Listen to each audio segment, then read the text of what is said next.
Dictation अभ्यास के लिए हमारे चैनल को सब्सक्राइब करें। चलिए शुरू करते हैं।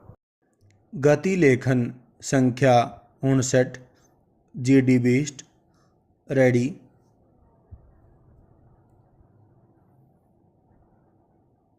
स्टार्ट। महोदय, किसान अपनी खेती को बंधक डालकर अपनी लड़की की शादी में इस्तेमाल करता है। उसके घर में कोई बीमार पड़ा है।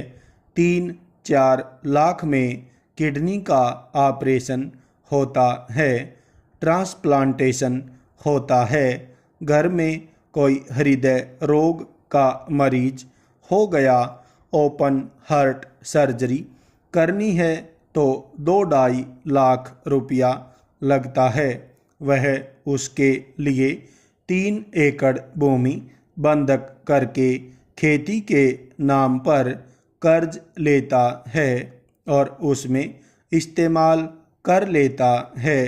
पूर्ण विराम। वापस करने की क्षमता नहीं होती है। पूर्ण विराम। इसलिए उसके इलाज का इंतजाम होना चाहिए। पूर्ण विराम। इसी के साथ साथ ग्रामीण क्षेत्रों के बैंकों की एक बैठक करें और इस बात की समीक्षा करें कि किस व्यापारिक बैंक ने पिछले 3 वर्षों में ग्रामीण क्षेत्रों में शाखा खोली है। पूर्ण विराम। वित्त मंत्री जी का यह दावा कि 1,75,000 करोड़ रुपए बांट दिए। पूर्ण विराम। उन्हें बांटने में बिचौलियों ने कितना ले लिया? प्रश्नवाचक। आज किसान अपनी आवश्यकता के लिए गांव में 4% सूद पर कर्ज लेने के लिए निर्भर है। पूर्ण विराम। जो निजी क्षेत्र की मनी लेंडिंग हैं और जो गांव में हैं, उनकी ये बैंक कोई सहायता नहीं करते हैं। पूर्ण विराम। इसलिए उन्हें साहूकारों से पैसा लेना पड़ता है। पूर्ण विराम। किसानों को आसानी से बिना घूस के अपनी खेती में निवेश करने के लिए बैंक का ऋण मिले, इसके लिए अधिकाधिक संख्या में ग्रामीण क्षेत्रों में व्यावसायिक बैंकों की शाखाएं खोली जाएं। पूर्ण विराम। इससे एक और किसानों को अपनी खेती की पैदावार बढ़ाने के लिए आवश्यक संसाधन जुटाने में सहायता मिलेगी।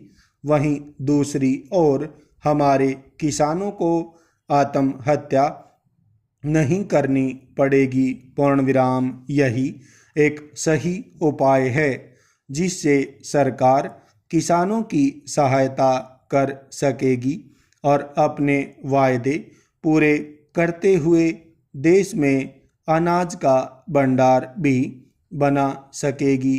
पूर्ण विराम। इससे देश में गरीबों और मजदूरों का कल्याण हो सकेगा और उनको पेट भर अनाज मिल सकेगा और वह देश की उन्नति में सहयोग दे सकेंगे। पूर्ण विराम। यही आग्रह करते हुए, चूंकि सभी माननीय सदस्यों को अपने विचार रखने हैं, थोड़े से सुझावों के साथ मैं अपनी बात खत्म करते हुए बहुत बहुत धन्यवाद करता हूं कि आपने मुझे समय दिया। पूर्ण विराम।